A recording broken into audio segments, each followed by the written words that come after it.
Street outreach. When the NCA engages someone with close proximity, influence, relevancy, and importance to a fellow, like a family member, but the person is not a fellow. Freddie, and forgive me, you're going to need to read what you just read over because I'm interrupting to go backwards. Okay, and go ahead. I just want to repeat something that you just said, man, because it just hit me like a ton of bricks.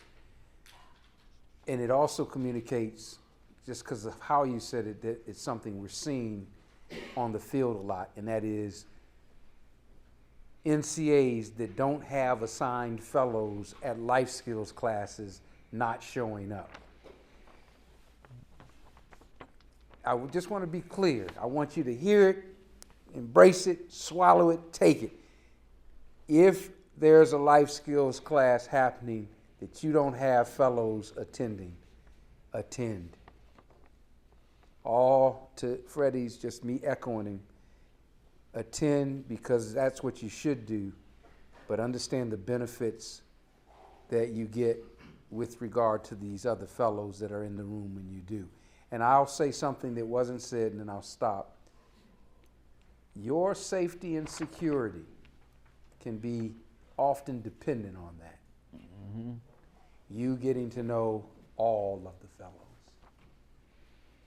Them seeing you in a room, seeing your face, even though you represent perhaps another side of town, they see and feel your spirit.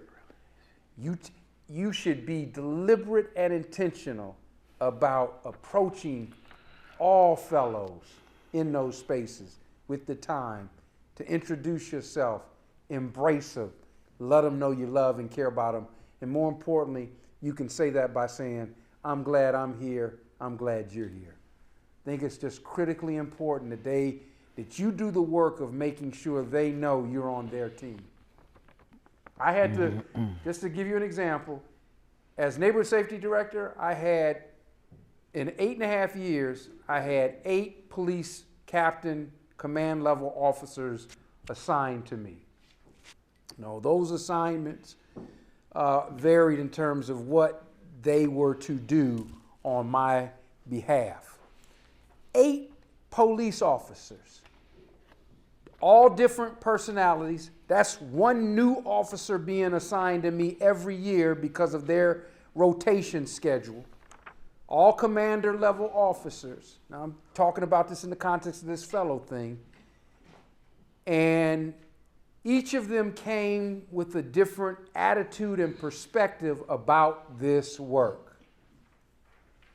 My job was to make sure that they respected the work.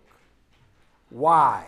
Because I needed their help as a part of keeping my team safe and understanding who my teams were so that they didn't get dealt with a certain way in the community, particularly because of their proximity to people they're trying to deal with. So I had a responsibility. And what that responsibility meant, and this is where it goes, that the correlation between you and fellows that are not your assigned fellows, is it was my responsibility to do the work needed to be done to develop that respect I needed from the officer that was assigned to me. You all see what I'm saying? I worked to make sure the relationship was healthy and positive. And I had to learn how to dance 8 different times. But that was my responsibility. It's your responsibility to do that with fellows that are not assigned to you. Sorry, Freddie. No, you're good. You're good. That's why I stress that the fellows knowing. There's so many benefits to that, especially, give you a quick story. This is how I know it's a benefit. One day I was hanging out with my little fellows, and we're on the block. It's a high spot. I know where I'm at. I know what's going on. But I'm good. That's the risk I'm taking. That's the job I signed up for. And a van rolls by. I see the minivan, but I ain't paying no mind to it. Just watch it. I'm watching around. Later on, probably about an hour later, I get a phone call from my other NCA. He said, bro, was you hanging out on the block over there on Center Street? I'm like, yeah. He said, man, good thing you was out there, because his fellows, they were spinning. They was getting ready to lock and load and unload on my fellas, that's it. But since they seen me, they was like, oh, that's bruh, that's bruh, you work with Unc, woo, woo, woo. Keep going, it ain't cool. And they kept pushing. You know what I mean? And when I got the phone call, like I remember the minute grade had to beat up, he's like, yeah. I was like, ain't this about it? Cause I seen it, cause I was like this and I turned back and I seen it, but I didn't, the windows were tinted, so I didn't get to see who was inside. I just looked at it and kept talking. But when he called me an hour later, I knew he was telling the truth, cause I don't even think he was in town. But they called him and told him what they was doing, what just happened. And because I was standing on the block, they knew not to unload. Had I not have been to his life skills classes with him, interacting with the little dudes, and they were little B-dogs too. They knew there was Crips where we was at. They could have just used that as an excuse. You know what I mean? But they knew since I was in the class with them and I interact with them and I treat them like they're mine, they knew they weren't going to load on me. So that's what saved my fellows' lives at that moment.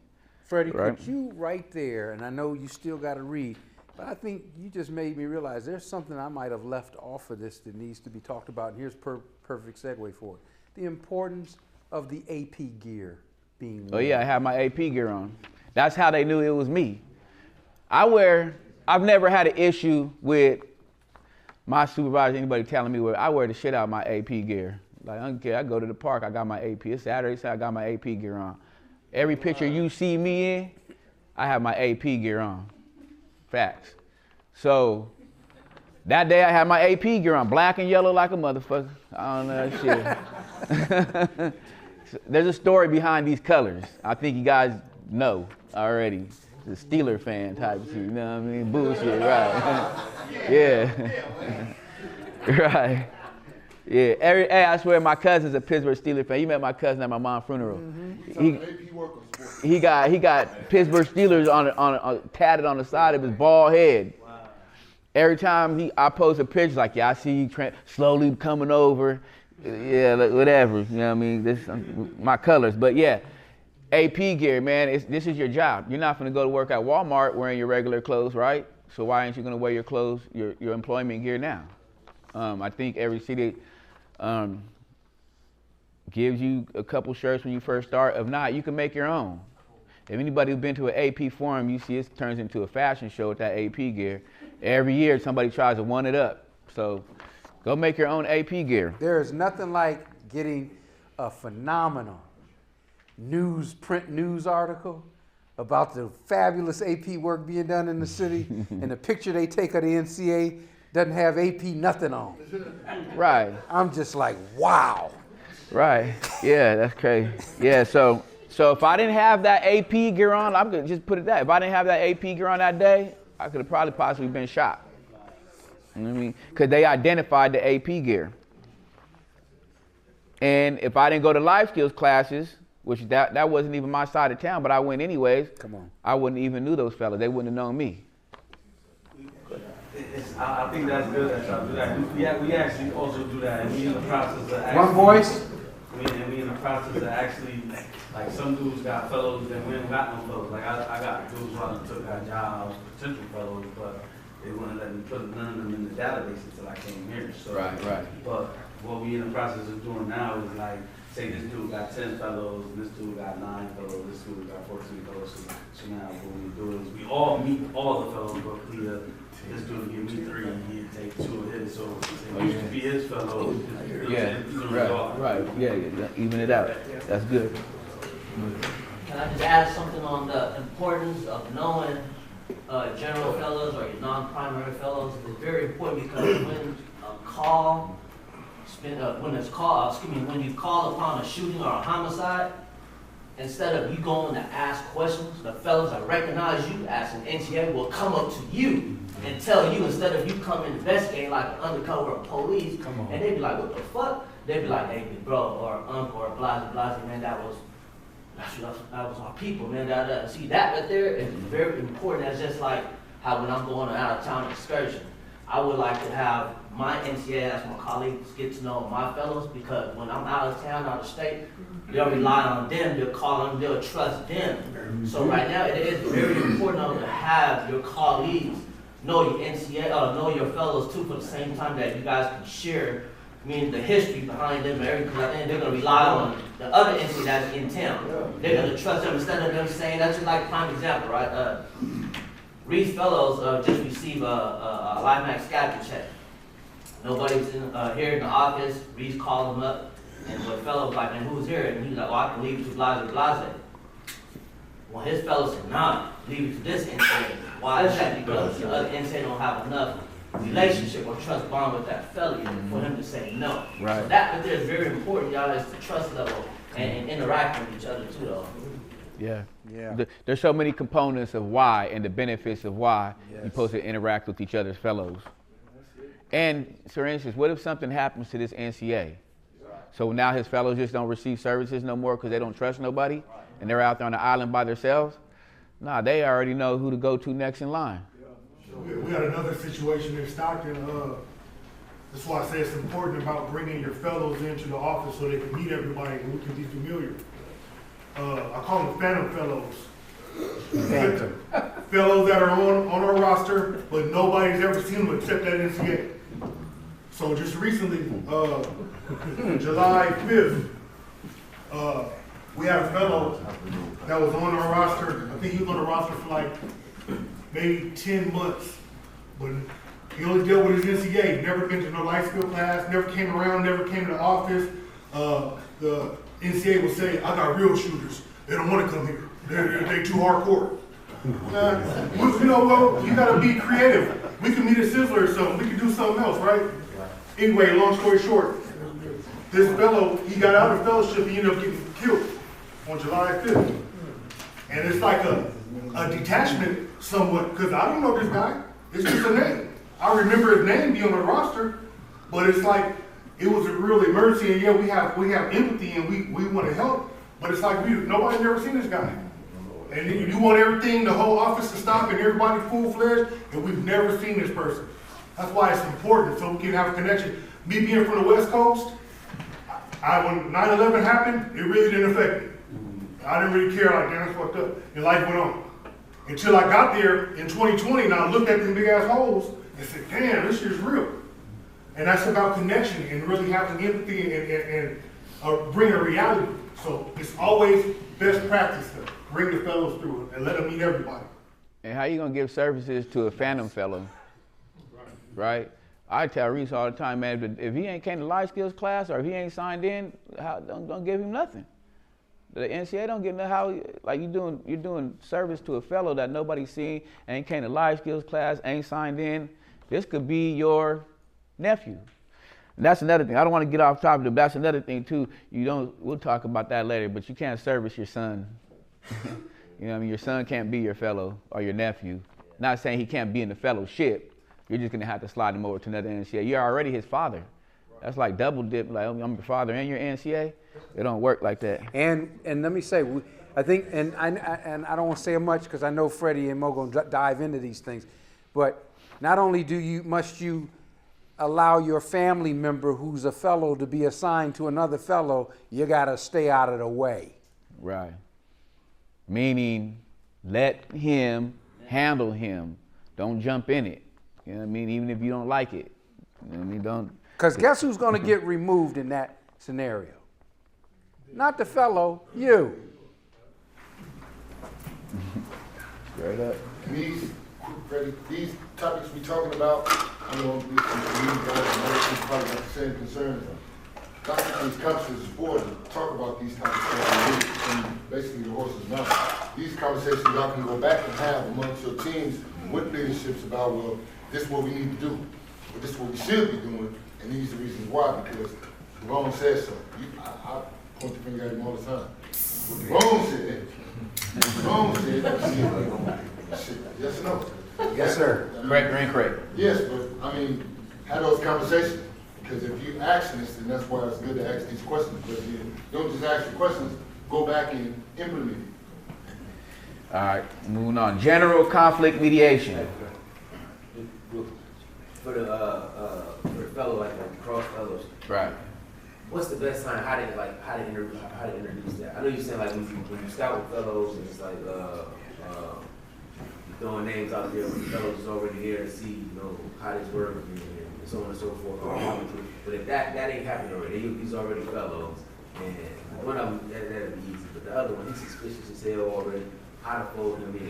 Like, Are you trying to how to recruit a fellow? no, like, I got a fellow, he'll mess with our strategy manager, because he can't, you know, when we went to get him out of jail, so Right. he had seen that part of it.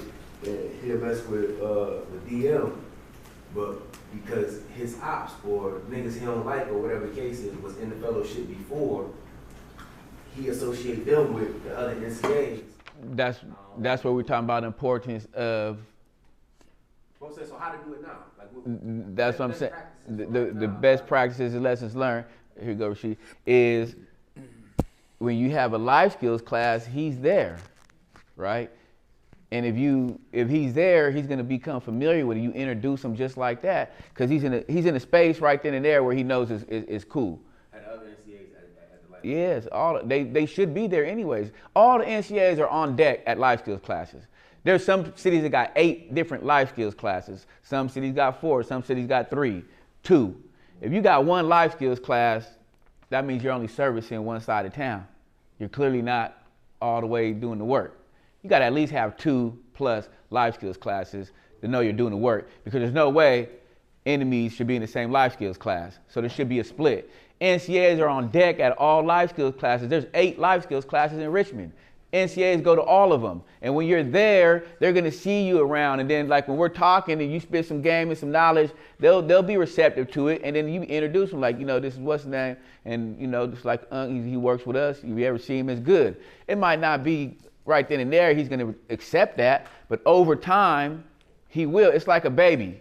When you see a brand new baby, a family member or not, the baby ain't messing with you, but over time, the baby will start coming to you when it gets familiar with you. That's why you're supposed to be at all life skills classes, or if you're out on an outing somewhere. Your fellows should trust you. Like any of my fellows, when I used to tell them like, hey, this is what you call him, man, he's from the other side, but he good, Neff is good. My fellow respects me enough and loves me enough, he knows I'm not gonna bring no harm towards him. If Unc say he's good, then he's good. And then they could create a bond, you know what I mean, talk about something. Oh, you kind of covered. I was because we had to do that with a fellow I brought in after I was in the program, and what we did is took that group with that fellow, whoever he cool with as far as fellow, his partner, his friend, and took him out on like excursion eating or something outside the conference zone, outside the city somewhere where you're most safe, and bring him in that NCA, you know, with you, and show him that we move all as one. You know what I'm saying? So once he becomes, it's always, like you say, he got a mutual friend, one of the other fellows that he cool with. Take him, y'all go eat somewhere outside, you know, the company, like take him outside, you know, with the hood or whatever, wherever y'all at, and have some outings, eat, talk some stuff, go walk somewhere, you know, take somewhere, amusement park or something, and just let him fill out the different NCAs, and that creates a bond too. It's like, all right, he cool. Yeah, I mean, I spent some time with him, so that's what worked for one of my, because I brought a dude in that was like that too. He's like, man, I ain't. Right. And as a team, like these, so this is great, because when you all know these dynamics exist, this is a great roll call conversation. Super. And an opportunity for the brains to get together and say, what can we do creatively to change this dynamic, right? It could be as simple, it's something simple as we going to fill up this refrigerator, you go on with me to his house to do that. Yeah, I mean, cool. don't hold the information. Y'all know his tension. You know he's a little suspicious, a dude on your team. What do we do to change that dynamic? Those are the kind of conversations you all got to be having all the time. Street outreach. Another, Wait, did you have a question? Just real quick, like if there's like Crips in one neighborhood and right next door to them is Bloods, but you know that those Crips be rocking the Blue Raider hat and the Bloods rock the Red Raider hat. Have y'all ever taken them to a football game? We're gonna get into that. Yes, we have. Yes, we have. Go ahead. I'm gonna double back with you on that. Go ahead. real quick, about the fellows and being around different NCAs, your team got to be on point too. Your team can't get with the fellow on the side conversation and say, I really don't fuck with Freddie like that. You know what I'm saying? hell no. I don't really fuck with him like that. Well, when you come to the office, just come fuck with me, man. Don't really fuck with him, though. Just go over there. True. Nah, it happens. It happens. True. It happens. So even when the fellows say, man, I don't really like dude over there. I got like, no, he good people. You need to go holler at him, man. You know, hey, I'm about to go get some food right now. I'm gonna slide through, and he'll be there. And we'll just all kick it, man. That's a what verbal. we go for. You see what I'm saying, D? That's a verbal. That's a verbal. And then we down the process, because that can't be tolerated. That's toxic. That's a virus. And to me, that falls on leadership. Yep. Whoever's the leadership in that office, that should not be happening. Because if your leadership is A1 and well, everybody, the cohesive of everybody's on one accord, right? All right, street outreach. When a NCA, and this is a vital part of the fellowship and the model, when an NCA engages someone with close proximity, influence, relevance, and importance to a fellow, like a family member, but the person is not a fellow. That's what we were talking about, that 49-year-old shooter. You street outreach him. Street outreach is talking to the homegirl about her son doing some dirt. That's street outreach. You put that in your data on a street outreach because you're spitting the spit out there in the community. You're talking some good game and you trying to, bring things together, but they're not fellows or fellowettes. So that's street outreach. You're going to be doing a lot of that. You are street outreach workers. That speaks to chasing too. Because just to get that one fellow, you might have to touch 10 people around him. You might have to talk to auntie and grandma and his best friend and brother just to get to him. Because sooner or later, everybody gonna say, man, Reese came by to come see you. Did you get back at Reese? Reese said, call, he stopped by, he stops. And all these people that's in his close proximity, they gonna keep on pointing to me. You know what I mean? Street outreach. All right, general conflict mediation. Intervention to resolve a dispute that likely involves or impacts a fellow and takes place during the normal business hours. No guns were present or likely to be used.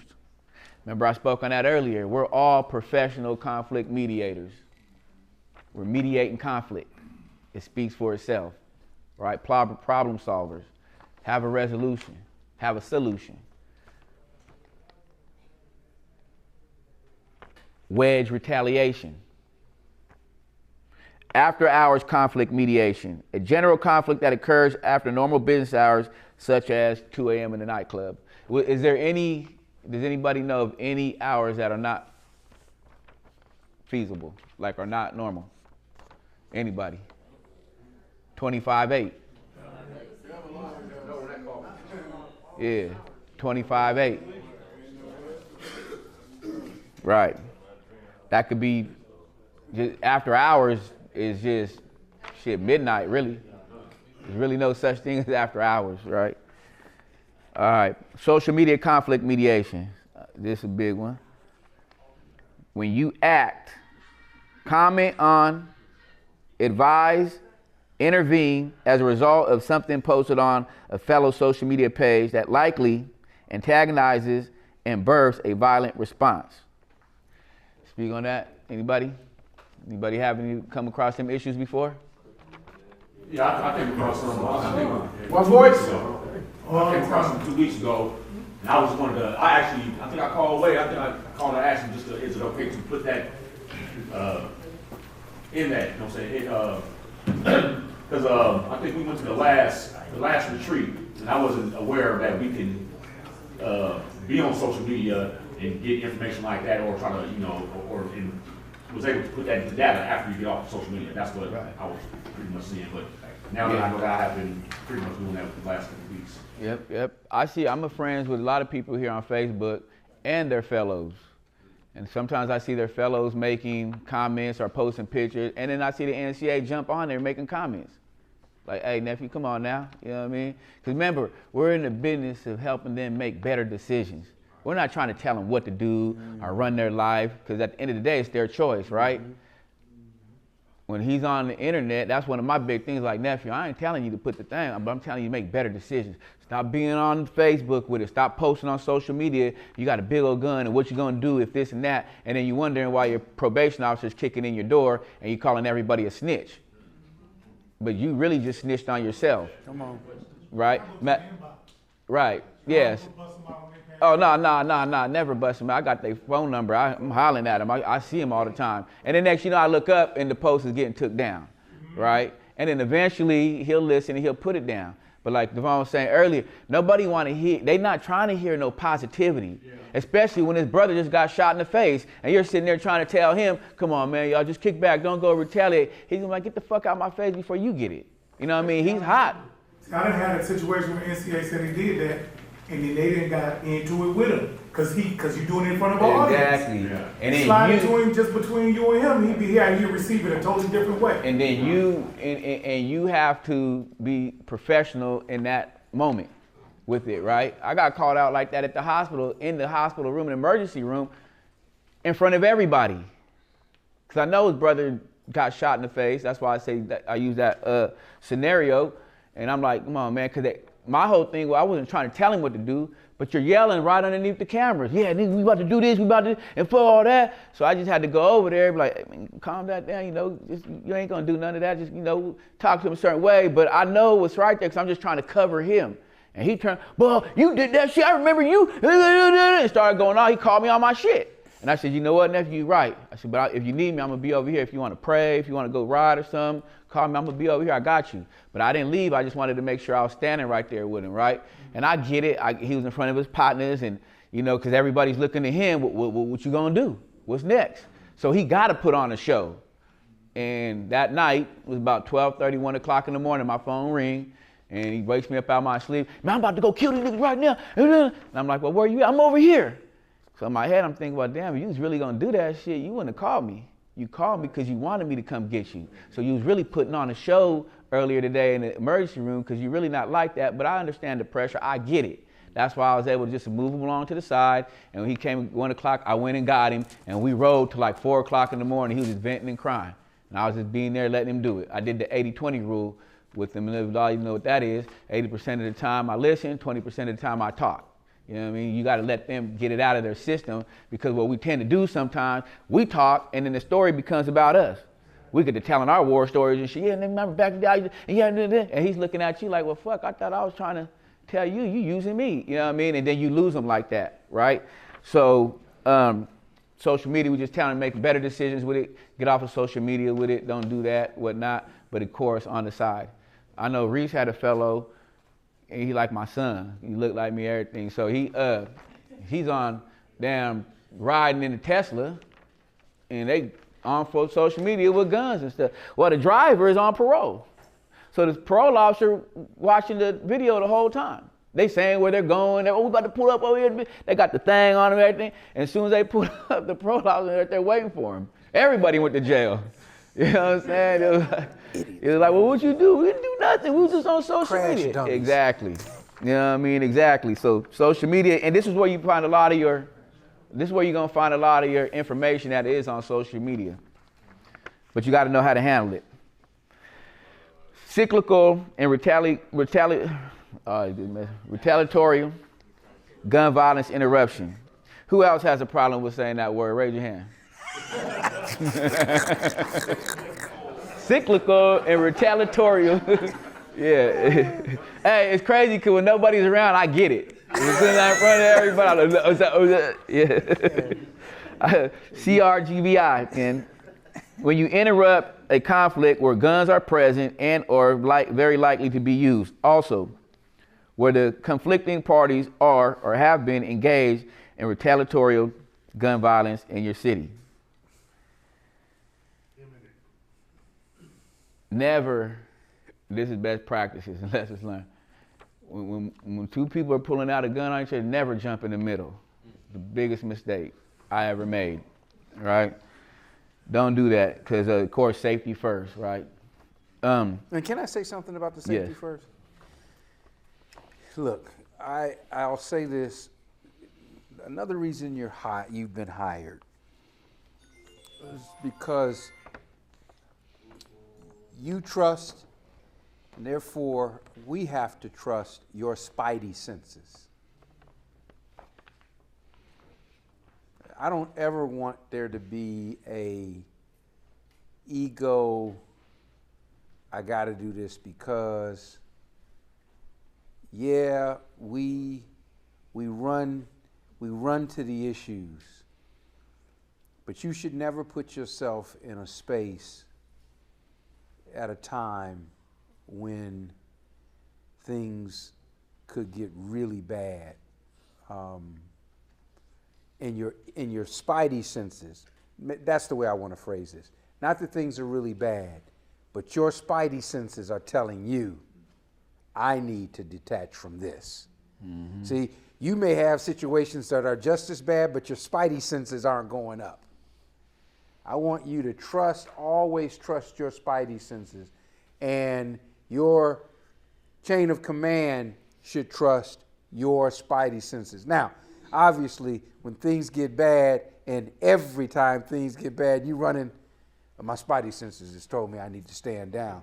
So we don't know what's going on here. Right. We're going to learn, okay, Yeah. this ain't a soldier. Yeah. This ain't a soldier.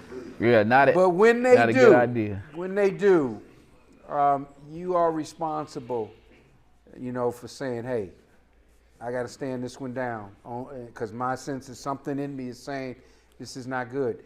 And, we're going to respect that. Obviously, we're paying attention, and everybody's paying attention. Your team is paying attention.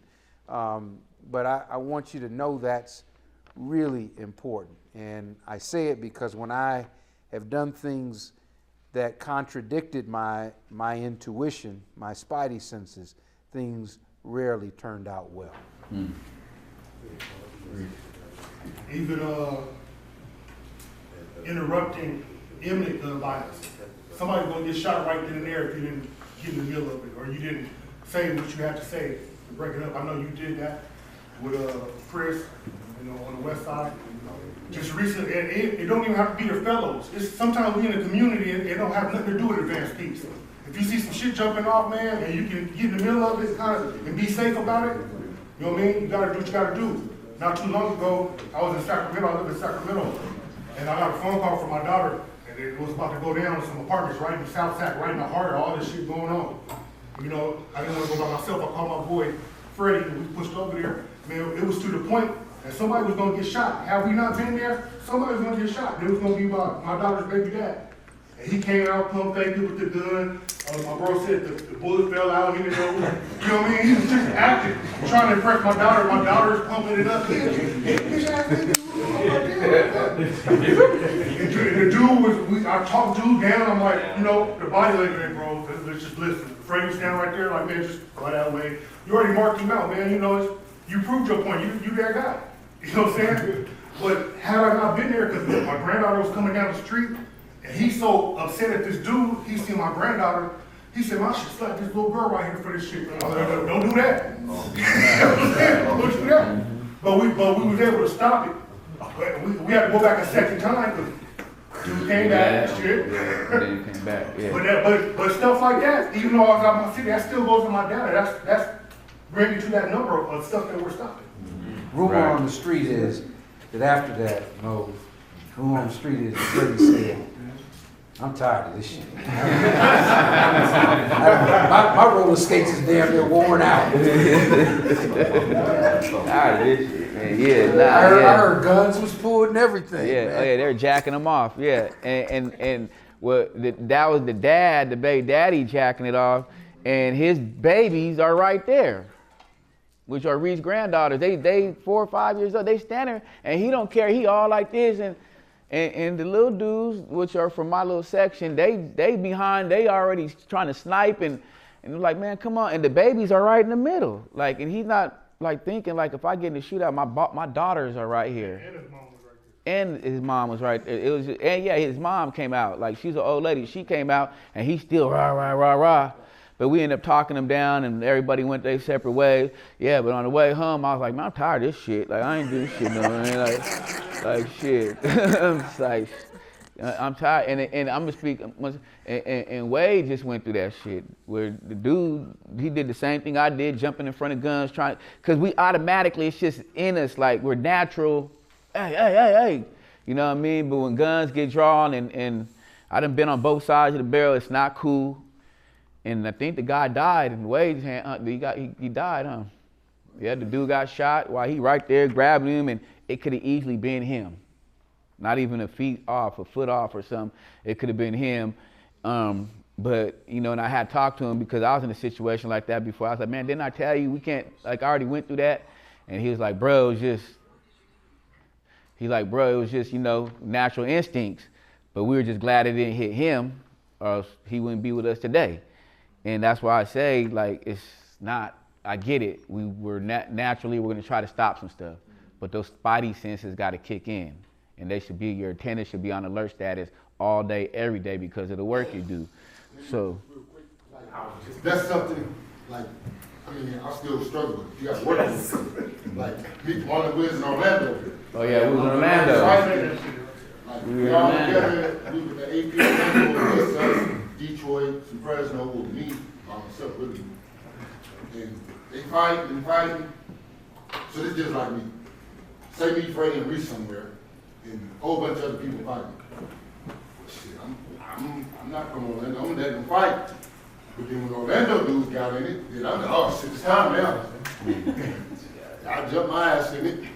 And then later they was like, hey man, you can't be doing that. And I wouldn't have, but I don't know. It's No, I grabbed your shirt. I grabbed you from yeah, so the if pool you on and me, you. and there's two of us and you get jumped, they're gonna have to be both our ass. That's just the way. I'm not gonna leave. But that's something we need to probably work on. He's been working on that for 5 years already. It's like, yeah, all right, let's move on. We're gonna do our time schedule. What's up? One voice. Back on when we was talking about the topic of cyclical and military gun violence, interrupt that is very important. Because, you know, when they hire us, they interview us and ask the question, you know, who you are and what connections you have. It is very important because that's why Stockton, we got north, east, west, and south. You know, have NCS each side and downtown and other certain sides. So it's like, if you was to send me out west, how can I tell you guys that I'm over here mentoring the Bloods and the Power Rulers, and then when there's a shooting or something really happened that you guys knew first, and then when you ask me to go out there, I'm feeling timid, so I'm scared to go out there. So fake data, that fluff, is bad because when we come back to the table and share a lot of information, it is very important to cut it, narrow it down straight to the point instead of that's not cool. So that's why doing your work real and recording real data is going to help us out to solve further bullshit.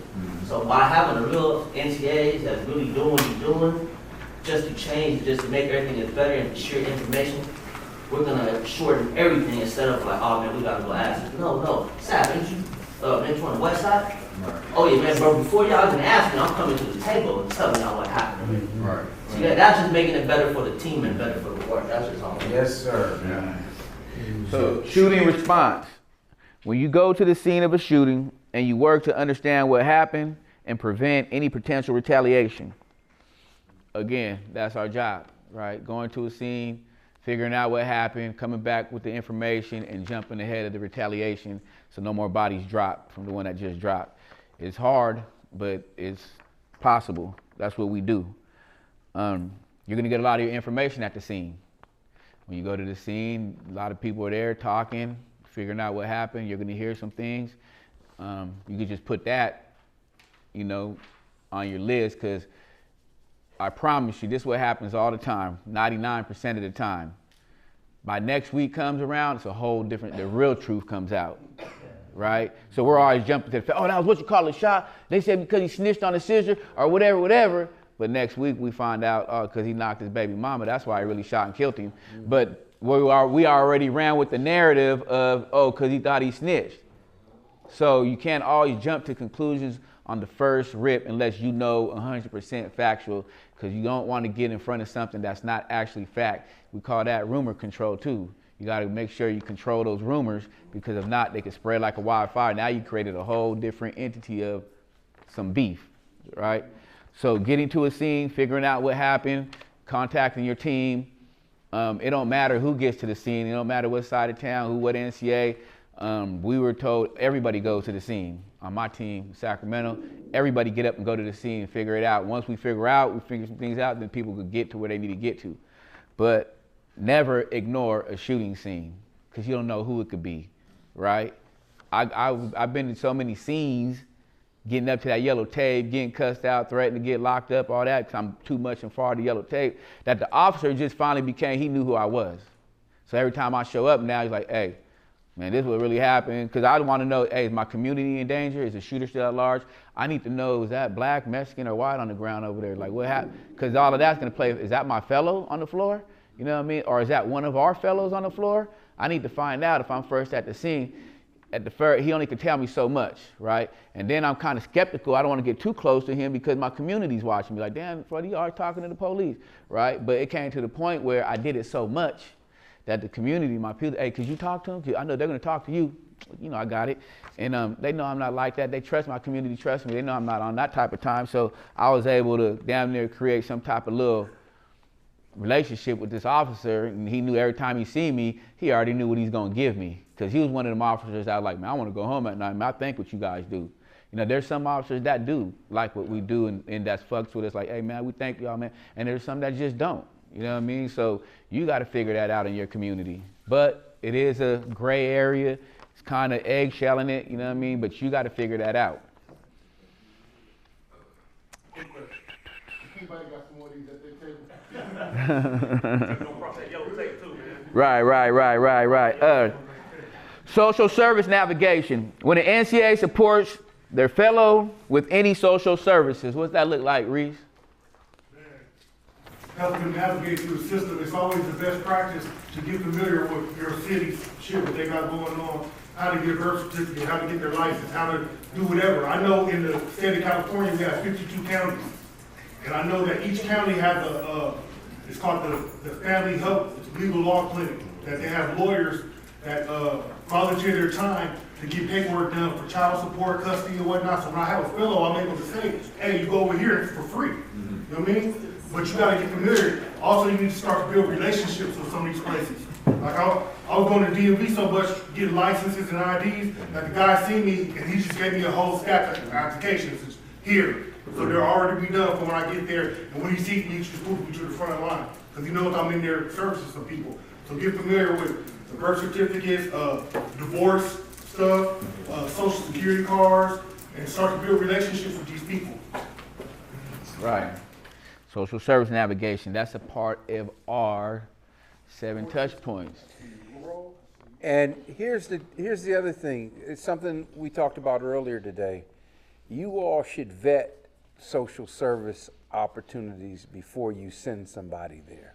Right. Meaning that you should be sure that a quality opportunity is going to be provided to your folks with you or without you being present. That is so critical. Again, we're telling these folks in so many, directly and indirectly, by so many words and ways, we care for you and we love you, but then we send them over to the butcher, right? So again, very important that you do it first. And a lot of the things that we do, very important that you do it first. But I'm not going to send my fellows somewhere where I'm not going to go. Right. Just with that, I was just going to say when you send them, obviously you can go with them the first time to see how it is. But the other thing that would recommend is just before we send someone anywhere, we will bring it to the table and then I'll say, okay, I'm going to make contact with this person first, and then give them a date or time when they should send them, so that you can confirm there's going to be, like, your fellow will be prioritized. Not like you're scheduling an appointment, but that they can anticipate your fellow coming, so they treat them and give them some kind of background. But it's been best practice when we do that, so that there is already an expectation about how to service that person coming in. Obviously, you don't give them their whole background, but you give them just enough. And then the other thing that has been helpful, at least, is if you do not have a relationship with this partner, you go there and you go with them and your fellow, even if they disrespect you, you can speak up and stand up for your fellow in real time, so that they know you have their back. They're like, hey, I really fuck with you. You handled that, you did that. Right. And on the other side, they really gonna be like, you ain't the only one. Right. I'm in this room and we see I'm getting treated the same way. Like, we just gonna handle this and we just gonna, this is our plan B. So like, going with them, and even if you fail, it's still a success in a sense, because you both bonded on something that just further explains like why we have to continue to, like what we say, upset the setup, right? Because you can't, these are all these conditions that are put in place, and you can only understand that if you all go through it together. Right. Good job. Okay, life skills class. A group of fellows learning about the importance of life-affirming skills. It's self-explanatory, life skills class, right? Sometimes you gotta be careful because you got females in the class or whatnot, so you can't talk about certain things. But if you have an all-male class, I've been in class before where the youngsters didn't even know how to put a condom on, right? So we had to talk to him about that. He didn't know about certain things, you know what I mean? The birds and the bees. He never got that from a male figure in his life, right? So we had to talk about that. But if it's a young lady in the class, you gotta be careful how you talk, right? Life skills class, man, umbrellas, man, that's a piece of our bread and butter right there, is that life skills class. That's where a lot of stuff unfolds. If you do it right, you'll learn a lot of things, what's going on in the community, what's going on with that fellows, what's going on with their life, their families. You'll know how to handle him if you do the life skills class right. It ain't about just bringing them to the class, ordering some pizza, and then talking sports. You know what I mean? It's not about that. You got to really dig. This is your opportunity right here to shine. This is your opportunity to probably figure some stuff out about you, which I have. When they, get in life skills class, I figured some stuff out about me during that process, right? This is your meat right here. This is your meat right here. Your meat and potatoes is the life skills class. Like I said again, you must have a split. If you don't have a split life skills class, you're not doing it. Because that lets me know you're only servicing one side of town. Because there's no way in hell that enemies are going to be in the same life skills class that's out there shooting at each other, right? It just ain't happening. And if it is, shit, then you're ready for a transformer to travel. You have a question, brother? Yeah, by any chance, you guys got a list of resources that you guys use? Yes, there's, There'll be specific to each. yeah, every city's different, right? Every city's different, partnering with different organizations, whatever resources are available to you in that city. It's just a lot of different components to that right there though, but it's not a set specific resource that we use for every city. Like I said, every city's different. But we can help you find some for sure in your city. Yeah. Now you're sitting next to the resource lady right there. I was like, I can send you a list of at least like what you should be looking for in terms of social services, like the topic or the line item, like the category of what a fellow may need, from the social service piece to it, to the mental health, to the health, like all those different like lists of things. And I think your team every week should come and say, bring one to the table. We're gonna focus on housing this week. Everybody bring one to the table. And you all find a resource when you put it at the table, then you keep adding to your list as a team so that you can develop that on your own. Because every county will be different, but everyone should be your own expert in your own county, your own city, to know what it is. But start on a topic so that you all can do it together as like an activity, so that you all can do that research. Right. And your life skills class, you always could use outside resources to come in and do your life skills class for you. Oh, that's what you was gonna say, Charles? Oh yeah, of course. There's people that do financial literacy, there's people that do trauma, there's people that do all kind of stuff, right? That you could bring them in for your life skills class. And we got all kind of borrowed curriculums too, so we can send you copies of that. Quay, you got a question, brother? In Vallejo, we have a book. So any resources we go to for one of our fellows, we tend to grab stuff. We grab wherever we go, whether it's the Social Security building, whether if it's paperwork, anything like that, we grab it, we bring it back to the office and put it in a binder. and it's our binder that we go to. The fellows could go in, they can snatch stuff out, whether it's school stuff, whether it's applications for DMV, all that stuff we have in a book. And it's a binder there that we can, Good wherever stuff. you go, just collect it. Just collect whatever you Right. see that may be helpful, or you think may be helpful to your team. Brochures and all that stuff. Yeah, yep. Yeah, I seen that book in y'all office. They got everything. It's like a soft referral, hard referral. Like it's right there. You know what I mean? So if you sending somebody on a hard referral, like you said, you get there, don't know how to read the application. It's already right there at the office. You could go over that first, and then hard referral them out.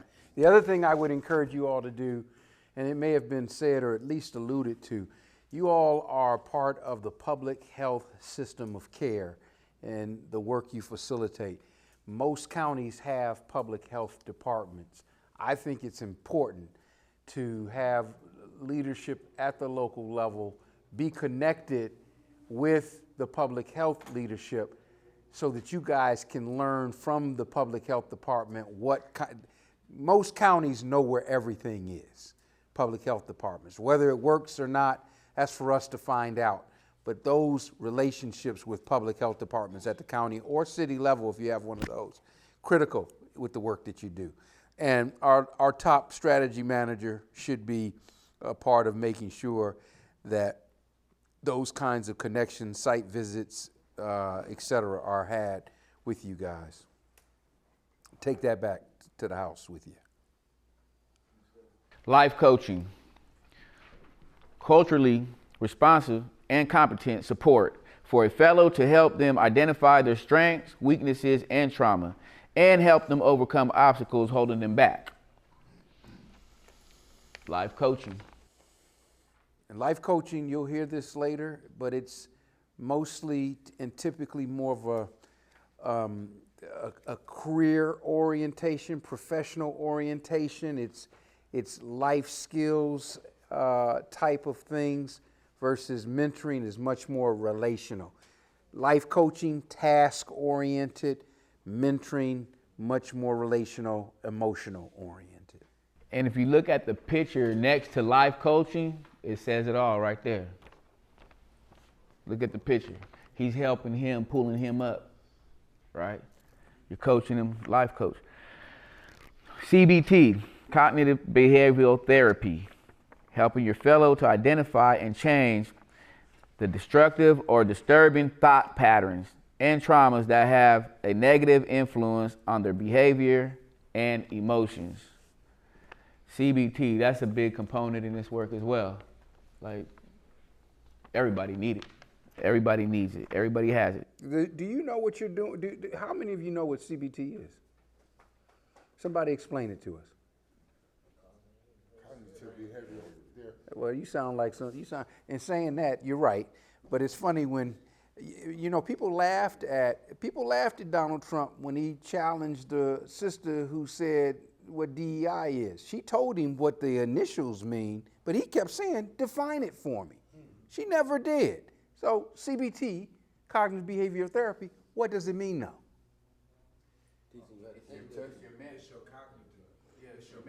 Right. But more specifically, yes. Having a conversation with your fellow to get them to pretty much look in the mirror and see their own flaws and what they're pretty much how they got to the place that they're at and helping them through that so they can fix the problem. That's really, so it is changing the thinking. It's a deliberate and intentional conversation, right? So it sounds so scientific, cognitive behavioral therapy. It is a conversation with your fellow that helps them to look in the mirror at who they are, how they got to that place of thinking and being, and then providing for them ways of re-looking at how they think and act so that they can begin a process of thinking differently and about what they do and how they see what's in front of them, right? Something as simple as this, y'all. Check this out. I love how Sam Vaughn talks about it. I got a fellow, Sam Vaughn talking, everything is shoot on sight. Everything. I'm shooting on everything. His negotiation of cognitive behavioral support therapy was, let's talk about what everything is. We're going to list everything you're going to shoot somebody on. And they do. And then he says, okay, let's create 2 separate spaces with everything here I'm going to shoot on, he or she may get a pass about. And he just started having a conversation. Is somebody stepping on your shoes a real reason to shoot on them? And just having to the point where the cat goes, okay, maybe not. Okay, that goes in this list. So now, here's where I'm going to shoot people on. All right, I'm at a place where I can give you a pass on this now. Cognitive behavioral therapy at its best. Now, people will go, well, ain't the point to get him to not shoot on? At some point, yes. But we got to take baby steps. Right. Change his thinking pattern. Right. That's all. Change his thinking pattern. Right. Therapy.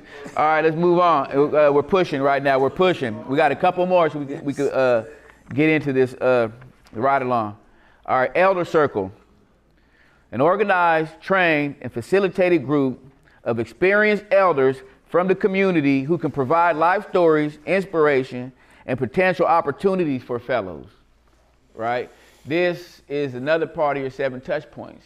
This must happen. This is a box that got to be checked. It's an elder circle in your office. It's a group of elders that you invite to the office or wherever, maybe a restaurant or a hall or something like that, and you bring fellows into and you break some bread, and exactly what it says here. It gives opportunities, some inspiration and some life stories, experience stories. Like that would have been a perfect segue to the youngsters who didn't know how to put a condom on or something like that. We even had one time where the youngster never knew his dad. Dad was killed, I think, back in the day. And he just heard stories about his dad, but it was an elder in there who grew up with his daddy.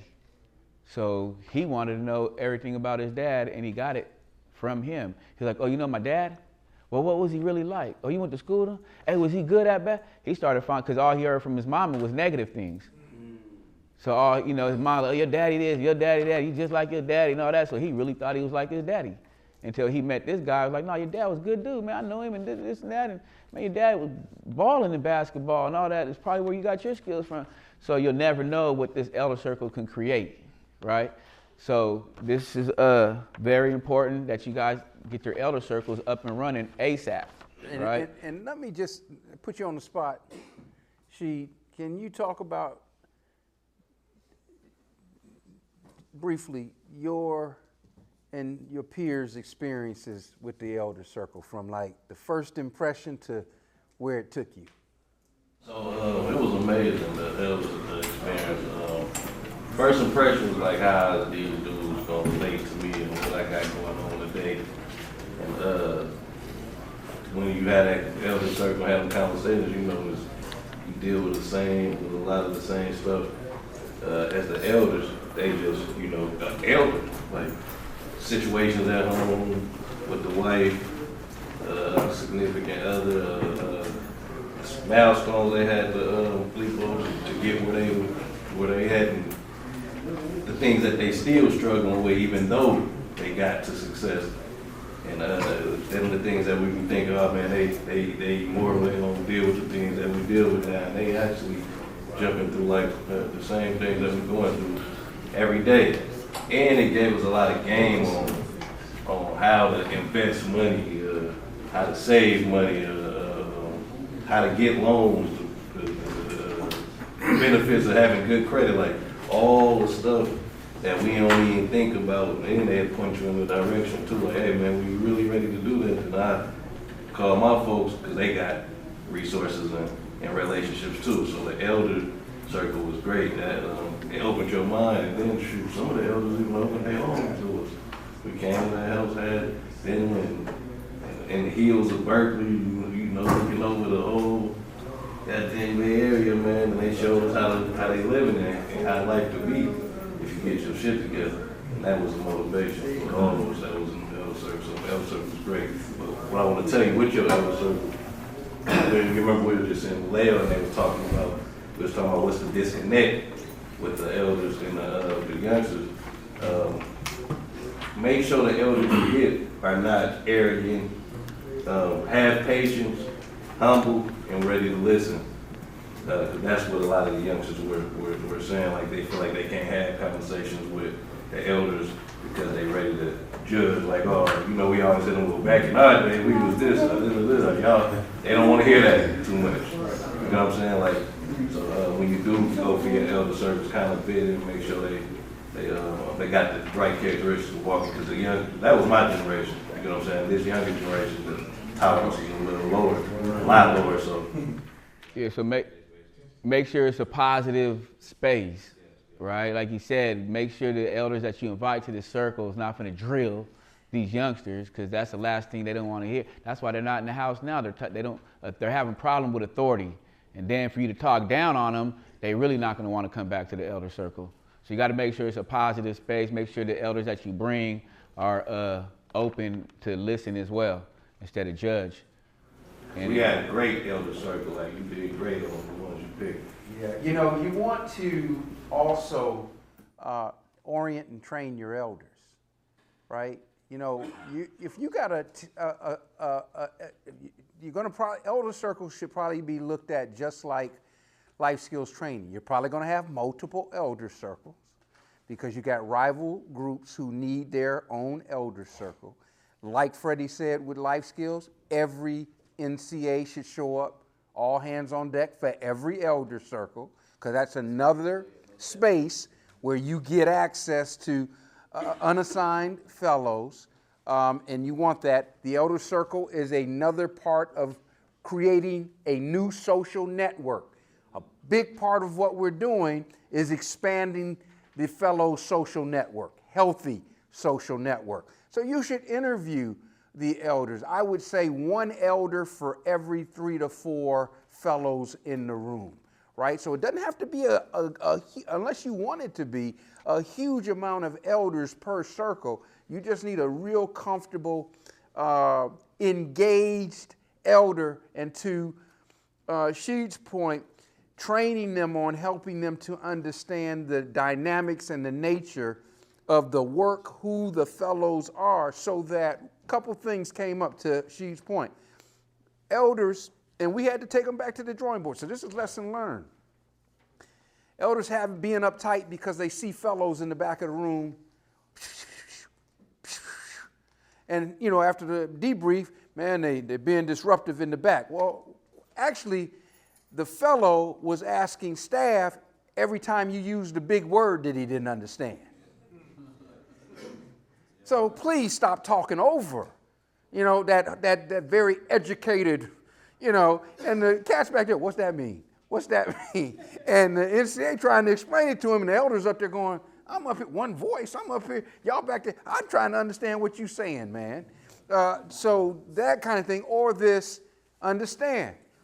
Elders, this is a voluntary engagement, the fellowship in whole. We are going to be excited when a fellow shows up for an elder circle, even if he reeks of alcohol and if he reeks of marijuana, because that was the other. They're coming in here high and smelling. They here because they don't have to be here. So this is a part of the work. That requires you all being a part of the elders' orientation so they can hear your story about these fellows. And here's the other piece. The elder circle is also for you. Staff benefit from having a social network of elders that have achieved some level of success and their own connections. She'll tell you, not only do they invite you in their homes and into their families, but they start being another part of connecting you to different kinds of people and resources that you may need and or your fellow may need. Right. And they've done that. Right. Or some of them own companies and can give you a job. Yeah. Right. You never know what you run into that elder circle, man. It's like a pot of gold. You know what I mean? So, man, try to hurry up and get that box checked, man. For real, for real. All right. Let's move along. We pushing. Transformative travel. When a fellow participates in an out-of-town choreographed exploration with other like and rival fellows. Transformative travel. That's a box that need to be checked as well. we just came back off a transformative travel to Paris. We took some fellows from Lansing to Paris. They were enemies. I had to ask, I think Marlon or Dre, like, I say, which ones are enemies again? Because they were cool. You wouldn't even be able to tell that they were enemies back home because they were kicking it like brothers. I got the pictures and videos to prove it. The Lansing team did that. They were in play, I think, for 2 years or less, and they pushed the transformative travel, right? Rashid then went on a transformative travel to Africa with their enemies. But there's some cold stories behind that, but we don't got enough time. We'll probably get into that tomorrow. But how did that feel, brother, going with your op? And it was right before we left, I lost a good friend of mine, so it was I kind of didn't even want to go. But when we got out there, we had fun, bro. It was refreshing. You got to have some conversations with the other person and see him in a different light. You would realize y'all into the same thing.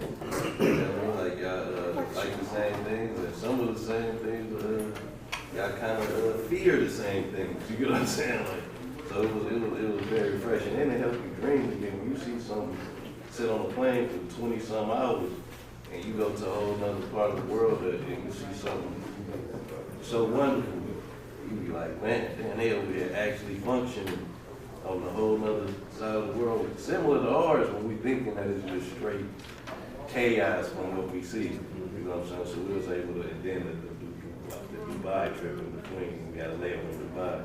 So that was wonderful, man. We had friends. You got to put something together. Yeah, so and then we joined this mind, like we like, hey man, we called it backstreet cool. It's like, I mean, we cool. When we get back, we backstreet cool. Backstreet cool mean like, you know, on the front street, we could, yeah, I mean, cool because everybody sees us and stuff. You know what I mean? But if we backstreet cool, you can pull that play on me if ain't nobody around. It's like, nah, we get back, we backstreet cool. So many things could happen, man, in that transformative travel, man. It's unbelievable. We was at Disneyland in Paris, and they're going live. I guess he must have caught his little enemy on the live with him, and here come the messages. Oh, you over there kicking with that motherfucker, fuck, sock him out, fuck that. And he shot back at his home, like, shut the fuck up, you just mad because you at home. Like, you ain't doing what we doing, right? He's cool. And I guess back home, they couldn't understand that, right? And it was just hard for them to understand why you're out of the country with the enemy. But they were and they just had a fight in the life skills class, right? Like I said, I couldn't even tell who was who. Like I was like, hey, like which ones are enemies again? Cause they were cool. They found common ground. Like what she was saying, they liked the same things. Same girls. They started talking about Shanika and all them, and you know what I mean? Like yeah. So she was the topic at the table, but they found common ground, man. And a lot of these dudes don't even know them people from the other side, right? It's just some of it is inherited beef, right? My daddy and them used to get at y'all, but I don't even know nobody. I just know we don't fuck with y'all over there and it's on when I see you. But don't even know them dudes over there, and come to find out them dudes will end up cool. Cooler than some of my partners I kick it with, right? So, but to get to that status right there, you're gonna have to climb up that ladder. You can't just jump, oh, we're in the game, let's go out of the country. You gotta work that up. You know what I mean? It just doesn't happen overnight. And you have to go with your enemy. But it also includes, you could travel to New York or whatever. Like, it don't have to be out of the country, but that's the main goal, is to get them out, because that's what they wanted. They didn't want to be nowhere in the state with that enemy, because it could backfire. But if we have their back, it's nothing to worry about, right? It's getting them out of the state of their origin. So obviously in Rochester, if they're traveling in New York, they're transformative traveling with like fellows throughout the state of New York. And you'll get more about what happens on the transformative travel later tomorrow. But it's out of state of one's origin and out of the country. Right. So that brings us to the excursion. When an NCA takes a fellow or a group of fellows out of the city and their normal routines. So we take them to a Lakers game.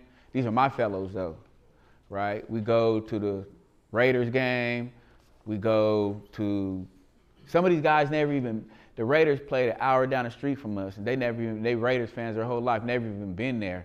never even been to that city, right? Just an hour down the street. These guys, some of these kids never even been out of their city, period. Can I say something about something I think you guys, I don't know if you were there. They took them to a Niner game in San Francisco. And one of the fellows said before walking to the game, wow, this sounds like Madden. Not that Madden sounds like it. This sounds like Madden. Wow. And you know, the cold part about it, when we took them to that Niners game, we took a lot of them. We didn't even realize we were taking enemies. They were just so infatuated to go to a Niners game that they forgot that dude right there and that dude right there. We even forgot. Till me and my NCAs, I said, what the fuck? They were just, in the picture, you see them just kicking it. When we got back home, it was normal business again, right? It was like, damn, we did a damn transformative trade. We didn't even know, right? So, because you'll be surprised, bro, taking these kids somewhere out of their element for them to see different things. They're not even tripping off what's going on. I'm not going to let you stop me from going. You know, we don't got to be best friends or say nothing to each other, but we finna go on this trip, bro. Like, we get back home, watch your ass type shit, you know what I mean? So we'll dive deeper into that too. Yes, sir. How often do you plan your excursions?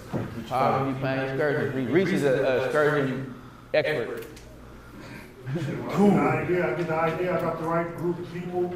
I work it out with the staff. I try to do them regularly, you know what I mean, so everybody can get a chance to go. Like once a month, twice? How often? It takes time. It takes time to plan. Check your budget. So Right. Yeah. Check your budget. I got caught up on that, trying to do stuff real quick, but it takes some planning, and then you got to get approved, and you can go. So I try to get like at least 2 a month if I can. Okay.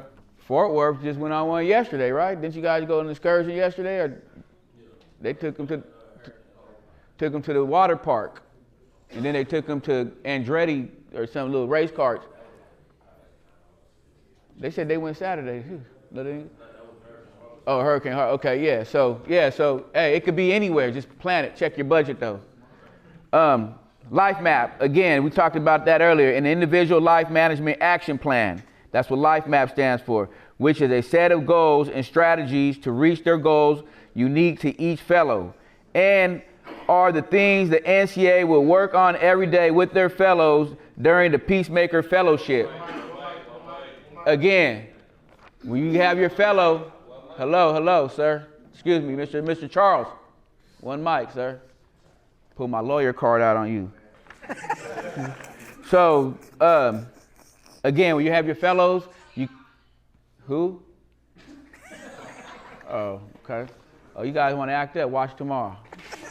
Watch, okay. Milwaukee's cool. Yeah. Hey, okay. Where's Lansing at? Lansing in the house? What? Lansing in the house? Okay. What about Vallejo?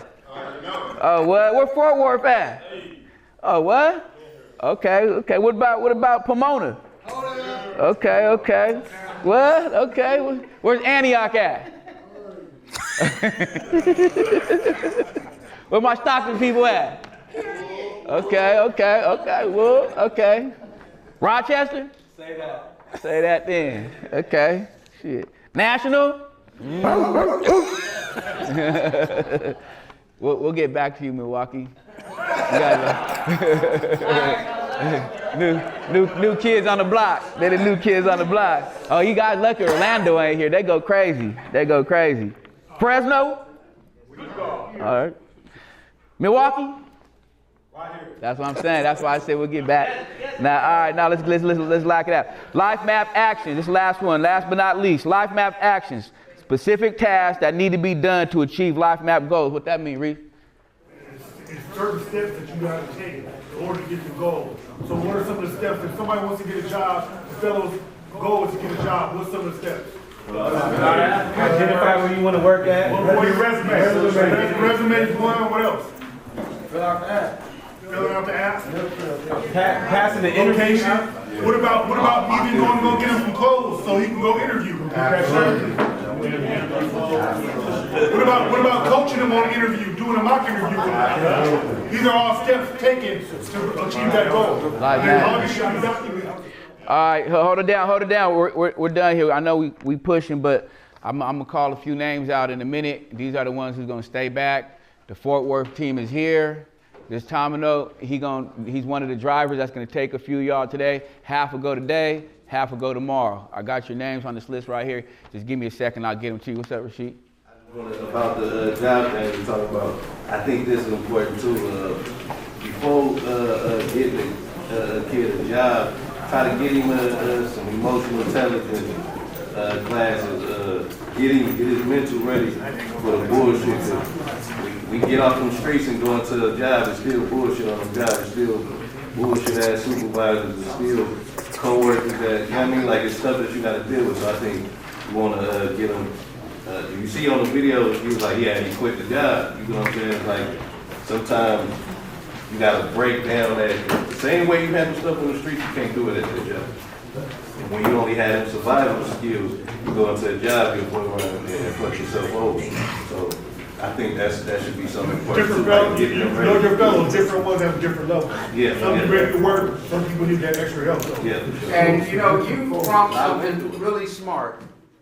If we're going to be providing, think about it, folks, if we're going to be providing life map milestone allowances to fellows, what might be a logical step of presentation for them, understanding for them before they ever receive a life map milestone allowance? Financial literacy, right? So think about that too, like, okay, we're gonna get goals and stuff, but we need to line up some folks to come in and do financial literacy. Help us, help reinforce what we're saying about financial literacy, getting a bank account, having a savings plan, blah, blah, blah, so that they begin to understand how to make money work for them. Freddie, where are we? That's it? All right, are we done for today or no? No, we're done for today? Okay. So, tomorrow, we're going to start with real-time data collection, talk a little bit about that, and continue to move in the direction of these core competencies. You all will talk about building a trusting relationship, effective and open communication, emotional intelligence. You know, I have these things to help reinforce it, but this is going to be real solid discussion points. Dive into street outreach a little bit more, violence interruption, just letting you see it. And we've got some video to help us. I like that one. Get the fuck out of my face with that shit. And you know, Cube, you a snitch. Talk a little bit about snitching. Talk about cognitive behavioral support, life coaching and mentoring, the differences, responding to crisis, crime scene, shooting scene, preventing retaliatory gun violence, the roll call, dealing with law enforcement. Not much here. We've talked about it. Just make sure that's done. I'll probably say something about the Peacemaker Fellowship. We'll move it up only because I'm going to be departing after the morning session, and Freddie and Mo will take over and leave you with how I see it, and then challenge you to think about this going home. You know, is this for you? And I hope you'll do some of that tonight. You know, really, what you heard today is a part of what you'll hear tomorrow, you know, and to really ask yourself, is this something that I'm supposed to be doing? So we're halfway there. We made good time. We covered a lot of ground. I hope you all found today to be worth your time. Hope you found like you learned some things. But tomorrow, I think we got into some interaction today.